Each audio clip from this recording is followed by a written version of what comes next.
Sí, ¿alguien habló? No, no, iba a decir que estamos.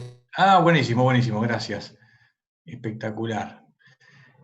Vamos a retomar la grabación.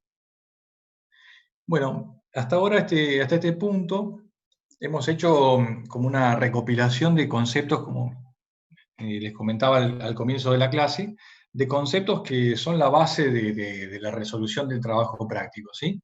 Que ya han repasado en la teoría, como hablamos, y que no viene mal hacer una nueva reproducción de los conceptos con otra voz, como para que a la fuerza terminen de entrar todos los conceptos y que nos vayan quedando los aspectos, quién sabe, más importantes, ¿sí? Los más fáciles de recordar, que son los conceptuales.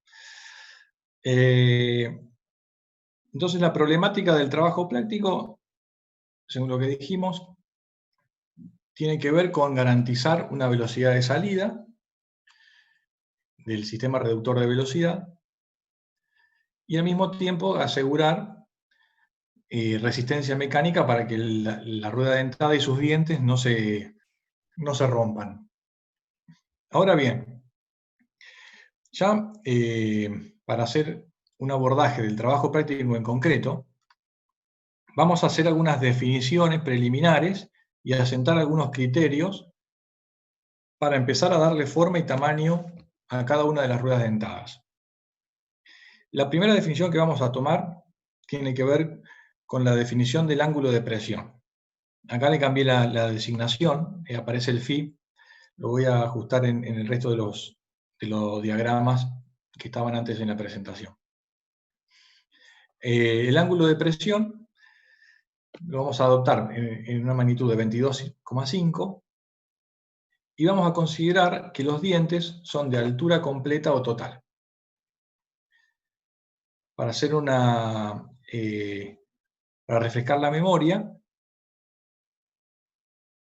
el ángulo de 22,5 para el ángulo de presión es un ángulo estándar, entre otros, ¿sí? Está también el ángulo de 14,5 grados, pero bueno, los más comúnmente utilizados pueden ser de 20, 22,5, como se muestra acá, 25 eventualmente. Definido el ángulo de presión y si el diente es de altura total, podemos encontrar en esta tablita qué magnitud o qué altura va a tener el diente en función de la definición del módulo característico de cada una de las ruedas dentadas. Tenía dos medidas particulares, la altura de un diente, que es el adendum, y el dedendum, o altura de cabeza o de raíz, que en términos del módulo se expresa la altura de cabeza para profundidad total. La altura de cabeza se expresa como igual a un módulo y la altura de raíz igual a 1,25 módulos, que es lo que garantiza que la cabeza de un diente no toque con la raíz de la rueda dentada con la que está engranando, que es el error que tiene la animación que veíamos un par de slides atrás. Luego tenemos que considerar también, para esta definición, que los módulos no son infinitos, sino que están estandarizados y tabulados en función de la disponibilidad herramental. Y aquí se muestra en esta tablita una recopilación de los tamaños de módulos disponibles. En la gráfica inferior se ve cómo para distintos tipos de definición de altura de diente, cómo cambia el aspecto del diente, ¿no? Los dientes de altura total son más largos, evidentemente, y los dientes recortados, ¿sí?, resultan ser más robustos porque disminuye la relación entre la altura y el ancho del diente. Nosotros vamos a adoptar el criterio de tomar un diente de altura total cuya cabeza es de un módulo y su raíz de 1,25 veces el módulo, para un ángulo de 22,5. Primera definición a efectos del trabajo práctico: ángulo y altura del diente. Una definición adicional con la cual vamos a disponer para hacer el trabajo es la definición de la cantidad de dientes de las ruedas piñones, es decir, Z1 y Z3. Esto está forzado, es un dato, y tiene un valor igual a 20, y esto de algún modo tiene que ver con asegurar una mínima cantidad de dientes de modo tal de evitar el efecto conocido como efecto de interferencia, en el cual puede resultar que la cabeza de un diente, o el diámetro de cabeza, mientras dura el engranaje, interfiere o intersecta más allá de la posición de la circunferencia base de la rueda con la que está engranando. Es lo que se muestra en la imagen que estamos viendo ahora, ¿no? El engrane, en este caso, en la corona, su diente tiene una determinada circunferencia de cabeza, la cual intersecta o se mete dentro de la dimensión de la circunferencia base. Acá se ve, ¿no? Si eso ocurre, al final de cuentas, mientras dure el contacto por sobre o por debajo de la circunferencia base del piñón, en este caso, el contacto no se va a dar a través de una devolvente de círculo, por ende, el beneficio o los beneficios que rescatábamos o ponderábamos de las devolventes de círculo no se están garantizando. ¿Bien? Es decir, el contacto no tiene que ver con el contacto propio de dos curvas conjugadas, sino que tiene otra forma. Al mismo tiempo, el diente se hace más esbelto y más débil. Esto lo vieron en la teórica, seguramente. Es simplemente esto, hacer un pequeño repaso y una ayuda a memoria del concepto.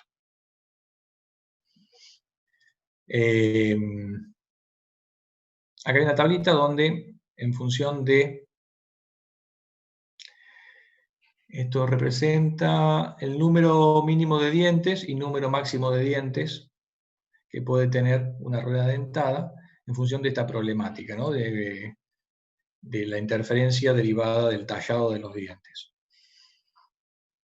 Y se ve como también que en la medida que vamos aumentando el ángulo de presión, el phi, como la circunferencia base se aleja del círculo de paso, lo cual eso es positivo a efectos de evitar o de tener más margen para que un diente se desarrolle y pueda engranar con otro y no generar este efecto de interferencia.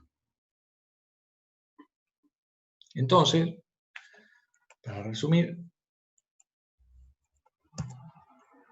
ahí estamos, adoptamos 20 para alejarnos de ese límite inferior de cantidad de dientes requerido para evitar el efecto de interferencia. Vamos a forzar una definición adicional, que es la relación de transmisión en la etapa 1 del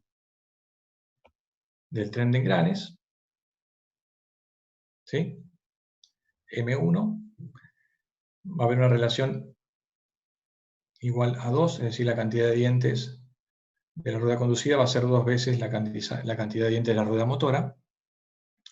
Y vamos a considerar un aspecto a verificar sobre el tren planetario, que es que al menos se garantice una relación de transmisión mayor que 4. Este es un aspecto a verificar con el objetivo de que las ruedas satélites tengan una cantidad de dientes mayor que la rueda piñón. Si nosotros cumplimos con esta condición, garantizaremos que la rueda satélite tenga más cantidad de dientes que la rueda piñón o que el piñón sol, y con eso nos aseguramos que la cantidad de dientes sea, al ser mayor, no estaremos incurriendo en la problemática de que la rueda satélite termine teniendo una cantidad inferior de dientes a la que se recomienda para evitar la interferencia. Bien. Y un aspecto nuevo respecto de lo que se ha ido desarrollando en las clases previas, que tiene que ver con un aspecto constructivo, es esta definición, en la cual se determina que el radio de raíz de la rueda dentada debe ser 1,28 por el radio del árbol sobre el cual se va a disponer dicha rueda dentada. ¿Está bien? ¿Por qué es esta definición? Bueno, acá hay una imagen de una rueda dentada cuyo diámetro del taladro o el agujero está definido en función del tamaño del diámetro del árbol para que se pueda montar la rueda en el árbol. Y el radio de raíz está planteado como una magnitud mayor al 28% del diámetro del árbol.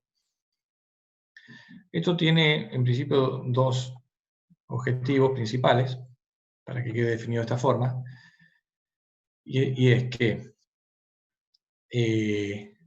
ante la presencia de una fuerza tangencial que flexiona el diente, no solo sufre la raíz del diente, sino que a 45 grados el alma de la rueda dentada también se flexiona. Entonces podría pasar que el alma de la rueda dentada no sea lo suficientemente grande de manera tal de resistir la flexión que genera el diente, la fuerza tangencial. ¿Sí? Si esta rueda fuese muy finita, lo que yo estoy denominando como alma es la matriz de la rueda dentada, el cuerpo, podría ser que el diente no se parta, pero se termine partiendo el cuerpo de la rueda. Al mismo tiempo, esta situación se ve agravada en el caso de ruedas dentadas que tienen el alojamiento para una chaveta, en cuyo caso se genera un efecto concentrado de tensiones y al mismo tiempo se reduce la sección que hace frente a la flexión que deviene de la fuerza tangencial. Entonces, por esta razón es que el diámetro de raíz de la rueda dentada debe ser al menos un 28% la magnitud del diámetro del árbol.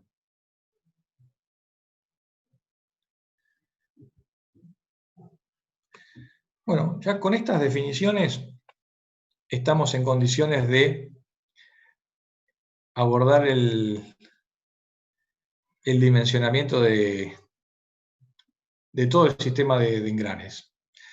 En estos dos slides que vienen, que son los últimos, hice un punteo de los cálculos que debieran resolverse. Y planteé algunas formulitas para que ustedes tengan como guía.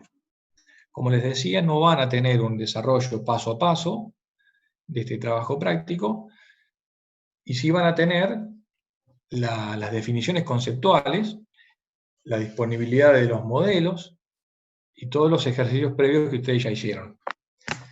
Y esto no es más que una aplicación más de la problemática de dimensionar las cantidades de dientes y diámetros, y aplicar al mismo tiempo, una vez dimensionado el tamaño de la rueda, es decir, los diámetros, aplicar la fórmula de AGMA para definir un ancho para cada tren de engranes, o para cada etapa del tren. Lo voy a ir repasando, ustedes van a encontrar una lógica en esto cuando empiecen a hacer los números. Pero, de algún modo, el inicio del dimensionamiento de las ruedas dentadas hay que plantearlo sobre la restricción de que la rueda dentada debe ser... La restricción del tamaño de la rueda dentada está dada porque al menos la raíz del diente, o la circunferencia de raíz, sea un 28% del radio del árbol. Entonces, hay que conocer el radio del árbol como primera medida antes de iniciar el dimensionamiento. Entonces, acá está planteado. Cálculo de las potencias disponibles en el árbol A y B, se llama árbol A, al árbol del TP1, perdón, al árbol del TP2, disculpen. Árbol B, al que engrana entre Z2 y Z3. Me faltaron algunas referencias acá. Se llama árbol B este, y árbol A. Entonces, calculamos la potencia disponible en ambos árboles. Para ello, utilizar rendimientos aplicados sobre la potencia motora del TP1. Entonces, potencia del motor con el rendimiento de la transmisión por correas. No sé si se ve el cursor, me vuelvo al puntero láser. Potencia del motor, aplico rendimiento y encuentro potencia disponible en el árbol A.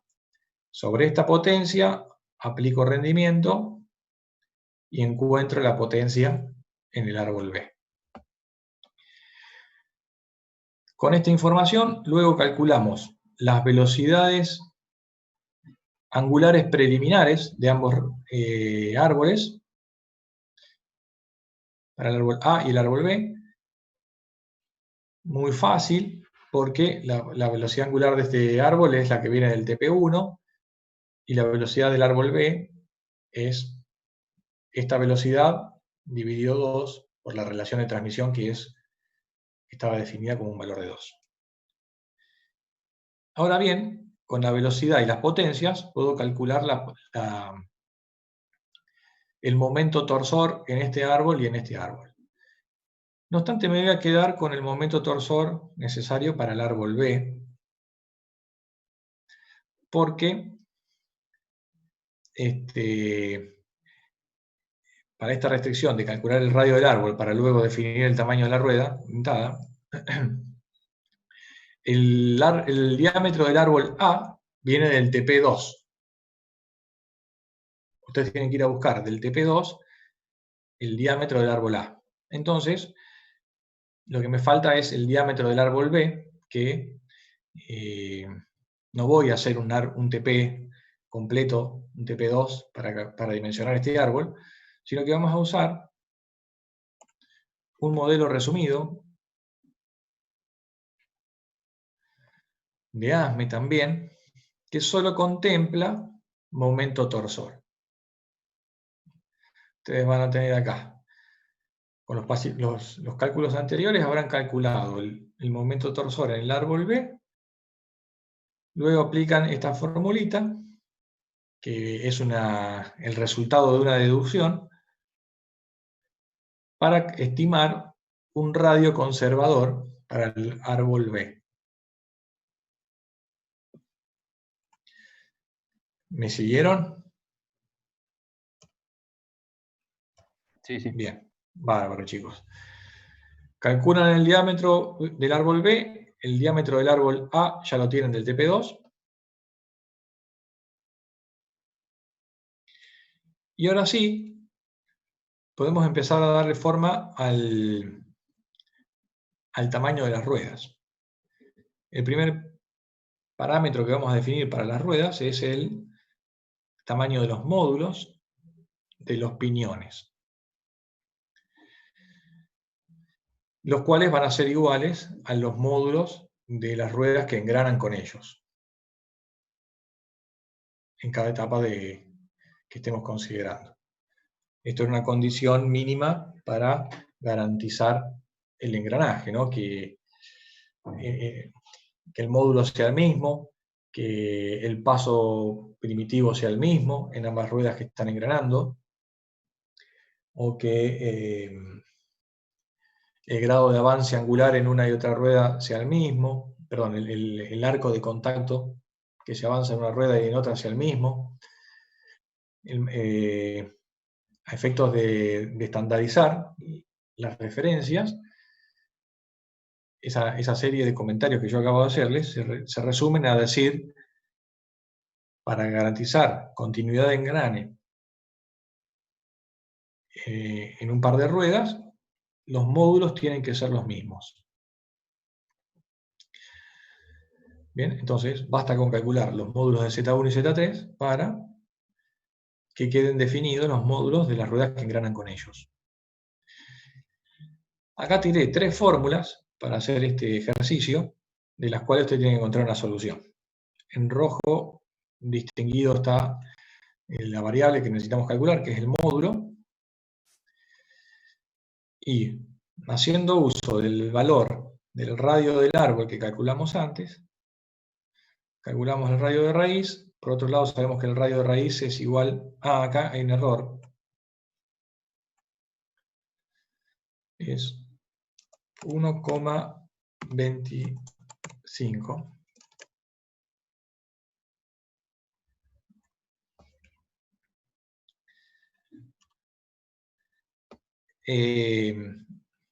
El radio de raíz es igual al radio primitivo menos la altura de raíz, 1,25 por el módulo. Era la definición de diente de altura completa. Bien. También sabremos que el radio es igual a la cantidad de dientes por el módulo, dividido 2.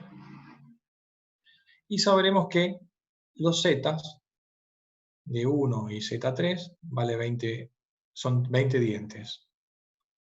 ¿Ok? Entonces acá arman un sistemita de ecuaciones y despejan el módulo. Luego les va a dar un módulo que probablemente difiera. Me perdí en la presentación, disculpen. Difiera de los módulos estándares.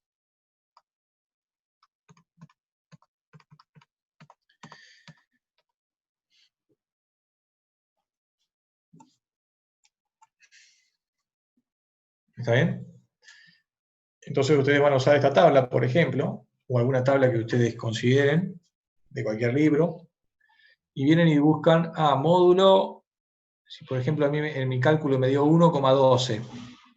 No tengo el 1,12, tengo 1 y 1,25, me quedo con el módulo de 1,25, el mayor módulo. ¿Sí? ¿Para qué? Para garantizar que el diámetro de raíz sea mayor al menos que el 28% del radio del árbol. ¿Está bien?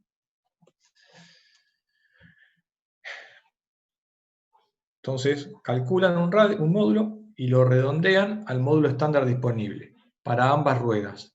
No necesariamente el módulo va a ser igual en ambas ruedas, en ambos piñones. Luego, calculan la cantidad de dientes, ¿sí? Haciendo uso de las relaciones de transmisión.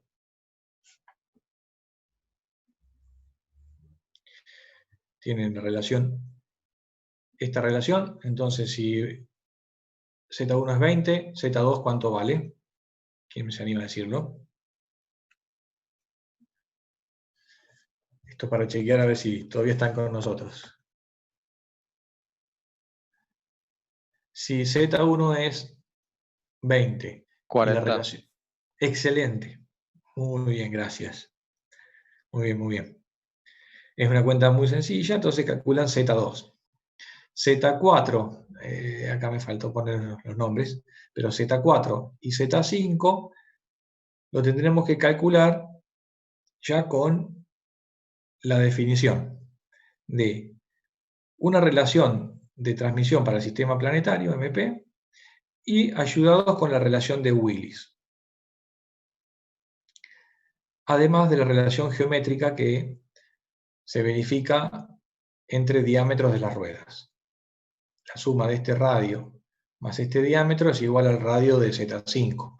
Entonces ahí se arma un sistemita de ecuaciones que entiendo van a estar cancheros a efectos de resolver trenes de engrane, porque hicieron varios ejercicios de esto. Es decir, utilizando Willis con las relaciones geométricas del tren de engranes y considerando que hay que redondear cantidades de dientes.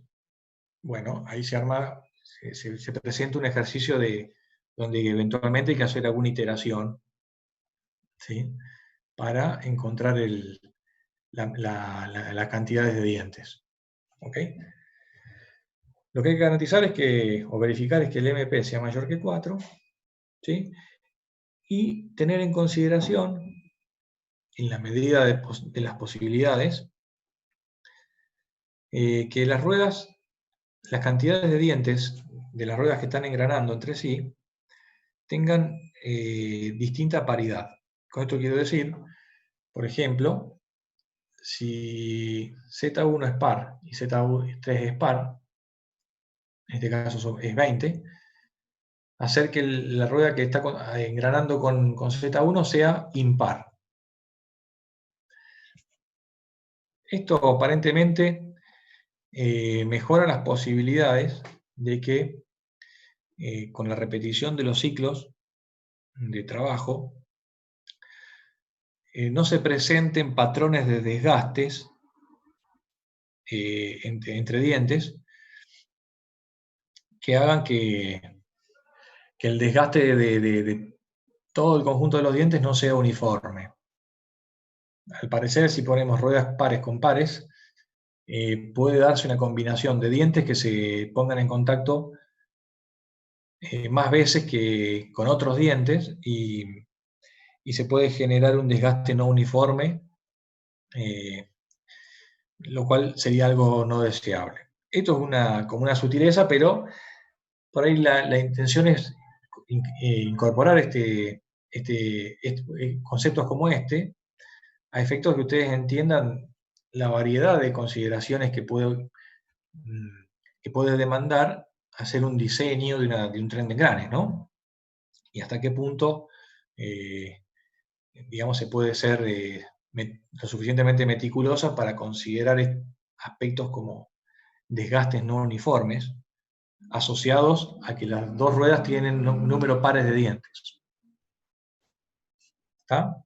Tomemos ese concepto, apliquémoslo como para sumar algo innovador respecto de ejercicios anteriores.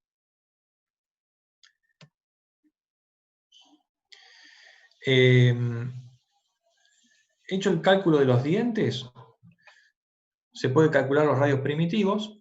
Pero, perdón, Jorge, entonces Sí. tomamos Z2 igual a 39, 41, o lo dejamos así, en 40.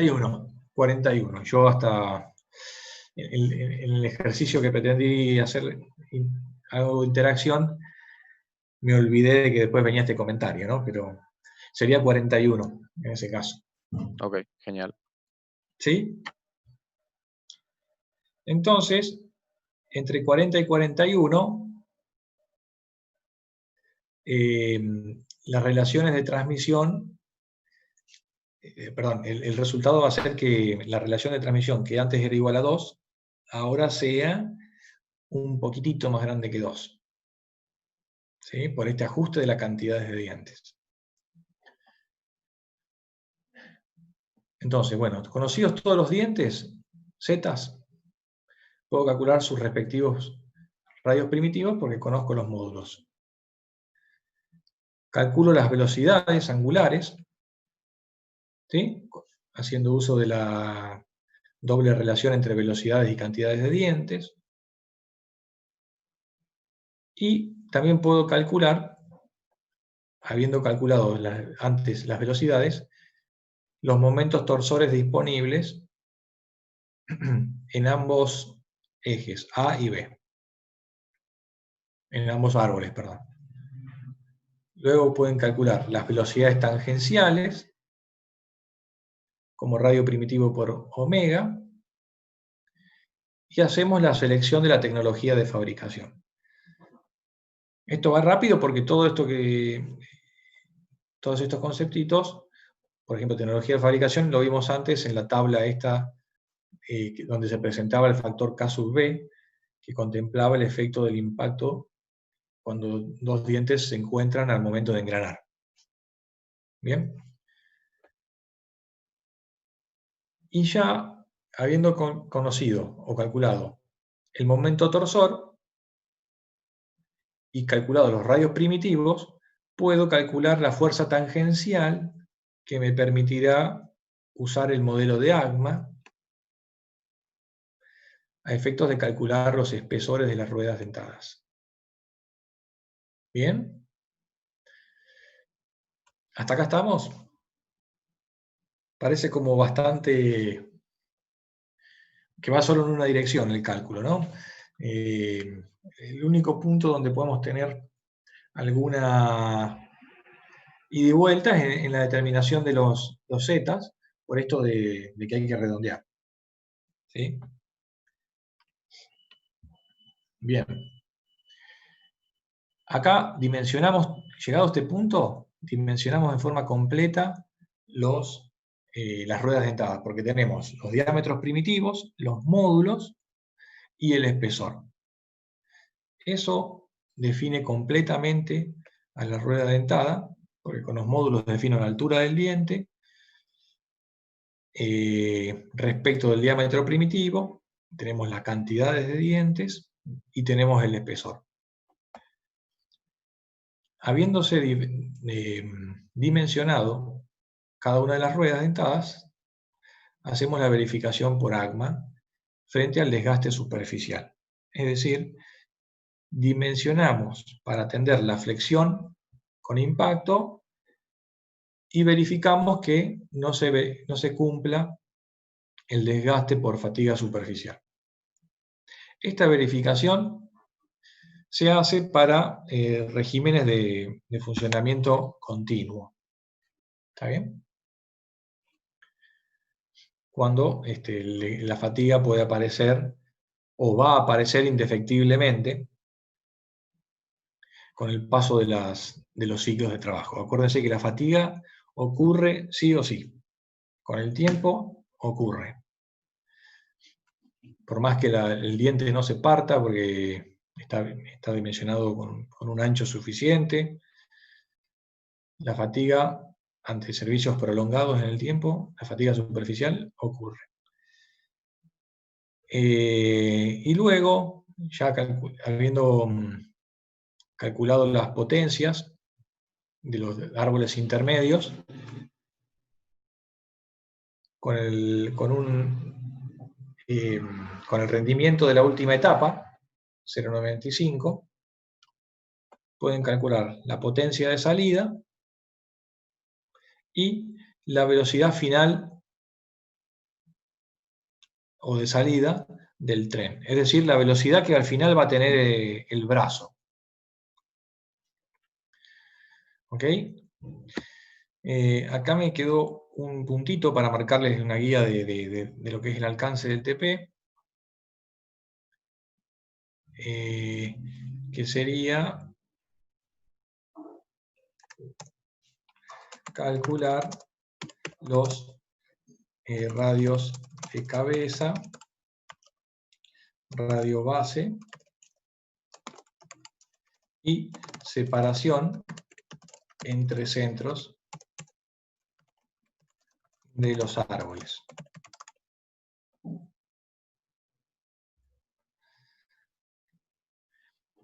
Ya en esta instancia habremos tenido completamente especificado el árbol y podremos hacer un dibujo para representar lo que acabamos de dimensionar.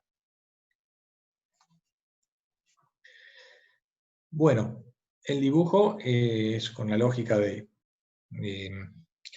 rótulo, dibujo técnico, ¿no? Donde hacemos la vista lateral del sistema, ¿no? Del sistema de engranes, puntualmente. Podemos omitir dibujar el el motor, las poleas y demás. Eso podemos después facilitarles un esquema representativo, pero son una sucesión de rectángulos que representan las circunferencias primitivas o los diámetros primitivos de todas las ruedas dentadas. Me quedo con ese pendiente para mostrárselos luego o agregarlo a la presentación. Bueno, chicos, hasta este punto es lo que consideramos para este trabajo práctico. Tiene, como les decía, algo, entre comillas, innovador o nuevo respecto de los ejercicios que hemos ido realizando hasta ahora, que es esta consideración de que el tamaño de la rueda la resolvemos partiendo de la base del tamaño del árbol sobre el cual va montada la rueda. ¿Sí? ¿Se les ocurre alguna pregunta para tomar algún apunte más? Yo te hago una pregunta, Jorge. Sí. Al calcular el espesor, de acuerdo al primer modelo de ACMA, no verifica para el segundo. Sí. Ahí deberías corregir el espesor al espesor que te limita el segundo modelo, digamos. Sí.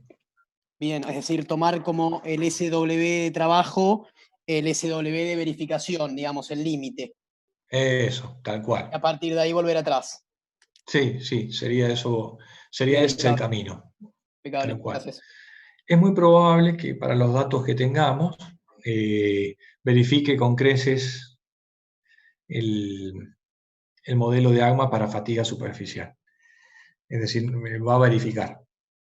Un poco el mensaje anticipado que le podemos dar es que va a verificar. Por eso quizás no hacemos hincapié en cómo corregirlo, ¿no? Perfecto.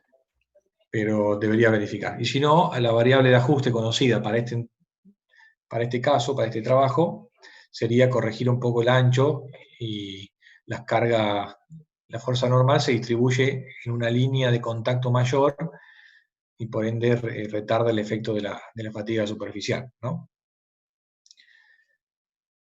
Sería ese el razonamiento de por qué mejoraría la resistencia a la fatiga. Bueno, la F, la fuerza tangencial, se reparte más en un diente más ancho, por ende disminuye las tensiones de contacto.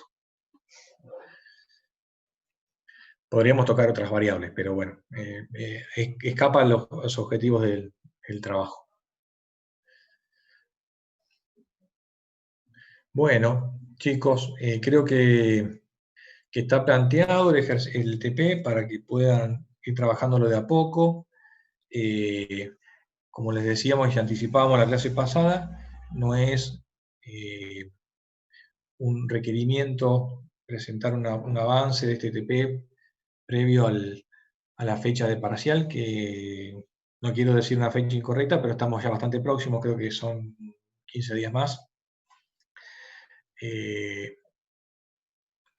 Según lo que hablamos la semana pasada, que Carlos les transmitió la semana pasada. Así que bueno, está presentado para ganar tiempo en el desarrollo del curso. No obstante, la primera entrega, esto sí si quieren tomar nota, podemos plantearla para la primera semana, el primer sábado luego de rendir el primer parcial.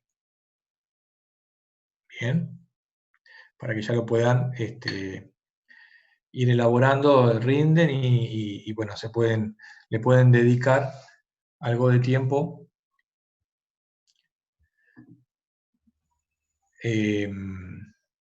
acá estoy viendo algunos chats que me quedaron.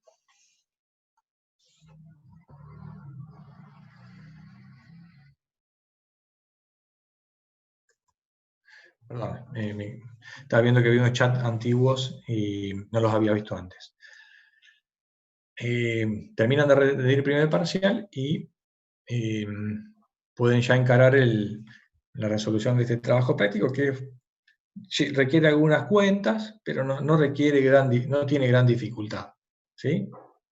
Simplemente algunos conceptos nuevos respecto de los ejercicios anteriores de trenes de engrane.